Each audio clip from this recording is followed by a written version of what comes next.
Mission fit महाराष्ट्रामध्ये तुफान चॅलेंजचा आज 49वा दिवस आहे। जिमला पोहोचून बजरंगबलींचे आशीर्वाद घेतले, लगेचच आपलं शस्त्र बाहेर काढलं।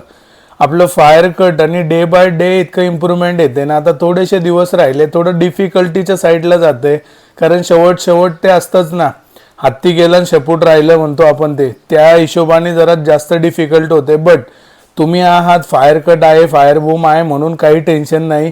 किंवा डे बाय डे मला तुम्ही मोटिवेट करताय, डे बाय डे मला डिसिप्लिन ठेवण्याचं काम करताय, त्याच्यासाठी आपला गोल अचीव होणार म्हणजे होणार। चला या तुम्हाला चेस्टच्या वॉरमध्ये घेऊन आलोय। पहिला सेट करतो मी फ्लॅट बेंच प्रेसचा विथ डंबल सोबत, दुसरा सेट करतो मी पेकडेक मशीन फ्लायचा, याच्यामध्ये कंट्रोल मुवमेंट ठेवायचं, गडबड नाही करायची। तिसरा सेट करतो आपण इन्क्लाइन डंबल प्रेसचा, हे पण महत्त्वाचं आहे। अदरवाईज वेळेला बार पण वापरतात, तुम्हाला जे पाहिजे ते वापरा। नंतर ना चौथा सेट घेतो आपण केबल फ्लायचा, जो केबल क्रॉस ओव्हरवरती, आणि शेवटचा सेट आपण इन्क्लाइन केबल फ्लाय करून संपवतो आजचा चेस्टचा वर्कआउट। या तुम्हाला कंडिशन दाखवतो आहे, जशी काय तशी तुमच्या समोर कंडिशन आहे। आजसाठी एवढंच, भेटू उद्याला। जय शिवराय।